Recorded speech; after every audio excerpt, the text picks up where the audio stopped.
Hello students, welcome back to my channel. आप सभी का स्वागत है आपके अपने चैनल फिजिकल एजुकेशन एकेडमी में। तो आज हम करेंगे पार्ट सी। जल्दी से टाइम ना वेस्ट करते हुए स्टार्ट करते हैं क्योंकि 3 को आपका एग्जाम है। Question number 49। In physical education many physical activities related competitions are organized according to set rules. Competing in physical activities has been natural tendency of students. तो which on the basis of above study, जो हमने ऊपर भी question पढ़ा है, choose correct answer. Which type of tendency is present among the students, यानी कि निम्न में से कौन सी प्रवृत्ति टेंडेंसी जो है इनमें से बच्चों में पाई जाती है। तो वो होती है हमारी कॉम्पिटिंग की। ऑब्वियस है, कंपटीशन की बात चल रही है तो कॉम्पिटिंग की बात करी जाएगी कि प्रतिस्पर्धा, यानी कि जो कॉम्पिटिशन होते हैं। ठीक है, अगला क्वेश्चन देखेंगे जल्दी से। Question number 50। ये बेसिकली आपको एक डाटा दे दिया गया है। ठीक है, उसमें ये आपको चित्र बनाकर बता दिए गए हैं। इसकी थोड़ी जूम करके पिक्चर हम अच्छे से एक बार चेक कर लेते हैं। जैसे इस पिक्चर में हमें अलग अलग चीज़ें दर्शा रखी हैं, शो कर रखी हैं। तो ये एक तरह से ना फिजिकल एजुकेशन क्लास का है, एक दिल्ली गवर्नमेंट स्कूल का। इसमें से हमें बताना है कि कौन सी कैटेगरी को ज़्यादा रिक्वायरमेंट है इम्प्रूवमेंट की। तो ऑप्शन नंबर ए फैट है, बी अंडरवेट, सी नॉर्मल वेट, या फिर डी ओवरवेट। तो ये बेसिकली हमारा बीएमआई का बता रखा है। 18 बीएमआई का प्रॉपर टेबल होता है। 18.5 टू 24.9 तक नॉर्मल वेट है या कितना है, ये सब चीज़ें उनकी है। तो बेसिकली हमें इसमें से देखकर बताना है कौन सा ऐसा है जिसमें हमें इम्प्रूवमेंट चाहिए। तो वो है हमारा, कॉमन सी बात है, ऊपर वाला तो नॉर्मल वेट में है, 18.5 वाला। तो ये सब चीज़ें, मोटापे में जाओगे तो हानि तो होगी। तो इसका मतलब इसका आंसर है ओबेसिटी। ठीक है, यानी कि ओवरवेट। तो ओवरवेट में चले जाओगे तो हार्ट की बीमारियां, कई तरह की बीमारियां लगेंगी। इस तरह का डाटा है तो वैसे इजीली रहता है समझने के लिए। ठीक है, ओवरवेट वालों का जैसे दर्शाया हुआ है तो उस हिसाब से हमें बताना है। तो इसमें सबसे ऊपर जैसे दर्शा रखा है कि 25.29, ये भी नॉर्मली वेट में माना जाता है। 18.5 वाला भी एक तरह से ठीक है। भाई, भार बढ़ना नहीं चाहिए, मोटापा आएगा तो शिकायतें होंगी। अगला क्वेश्चन देखेंगे, क्वेश्चन नंबर 51।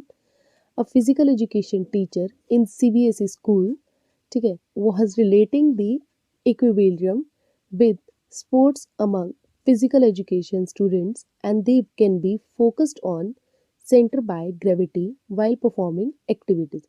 यानी कि तो इसमें क्या है कि जो सीबीएसई का जो गवर्नमेंट स्कूल का एक टीचर है, उन्होंने बच्चों को बैलेंस के बारे में जानकारी दी, इन्फॉर्मेशन दी कि जिससे कि उनका जो सेंटर ऑफ ग्रेविटी, उनका बैलेंस है, वो बन सके। तो जो जिम्नास्टिक्स में एक इवेंट है कार्टविल, ठीक है, कार्टविल सब बच्चों को पता होगा। तो वो एक एग्जाम्पल है इक्विलिब्रियम का, यानी कि संतुलन, यानी कि संतुलन मीन्स की बैलेंस का।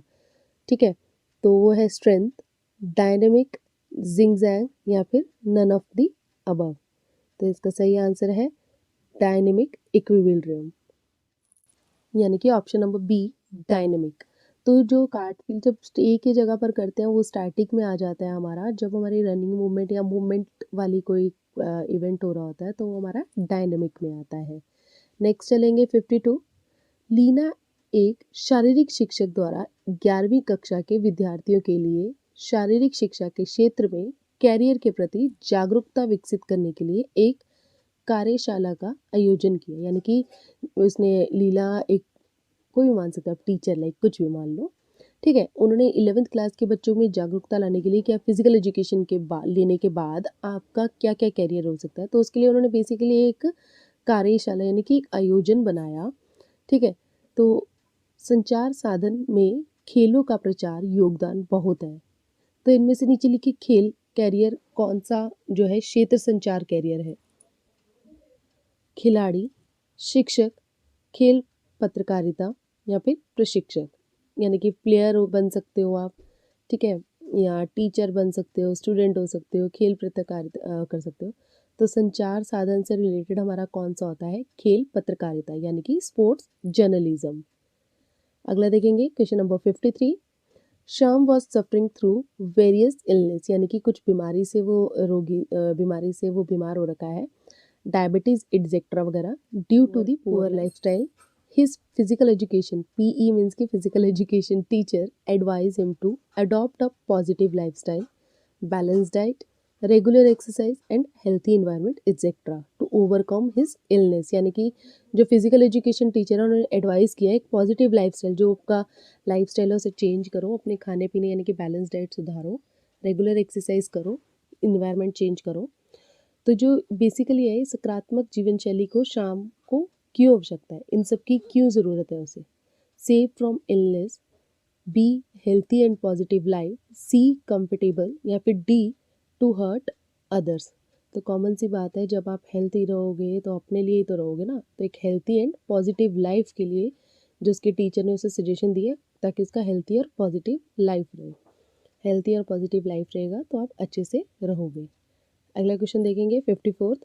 इसमें एक सेम डायग्राम बता रखा है, ठीक है। इसमें आपको सरकारी स्कूल के विद्यार्थियों ने किस खेल को खेलने की अधिकतम इच्छा दिखाई गई है। तो वैसे तो इजीली आपको देखकर पता चल रहा होगा सबसे ज़्यादा किस में आ रहा है कलर, कौन से गेम में सबसे ज़्यादा बच्चे हैं, क्रिकेट में, ठीक है। Which of the following sports has been preferred by students, cricket, kho kho, handball और फुटबॉल। सबसे ज़्यादा किसका आ रहा है 45%, पर्पल यानी कि क्रिकेट। सही आंसर होगा ए, क्रिकेट। अगला देखेंगे 55th।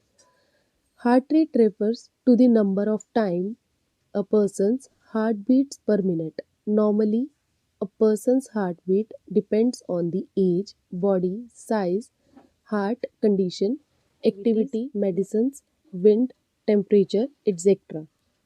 यानी कि 1 मिनट में कितनी बार हमारा दिल धड़कता है, तो वो हमारा क्या होता है।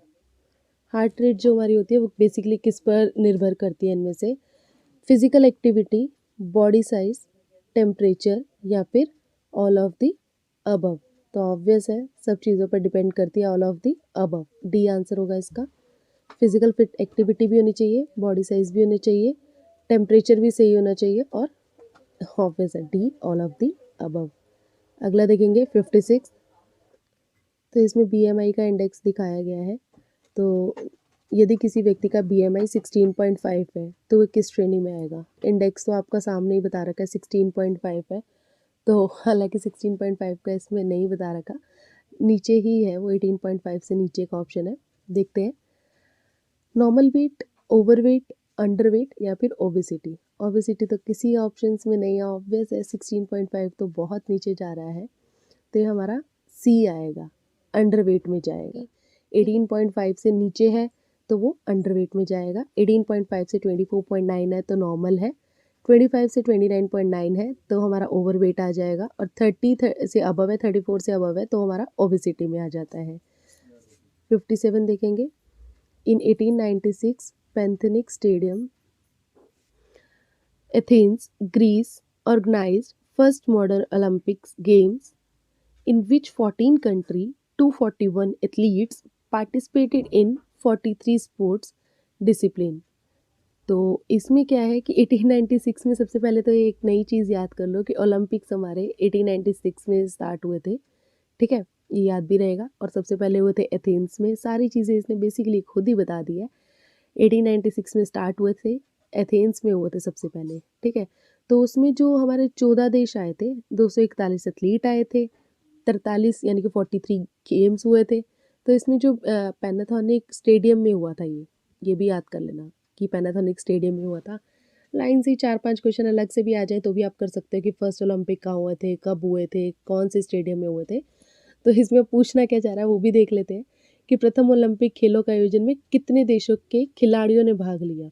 अब बोलोगे मैडम ऊपर तो लिखा हुआ है 14 देश और 241 एथलीट ने, तो वो ऊपर नीचे आंसर थोड़ा दे ही रखा है एक्चुअली में, तब भी हम देख लेते हैं, ठीक है।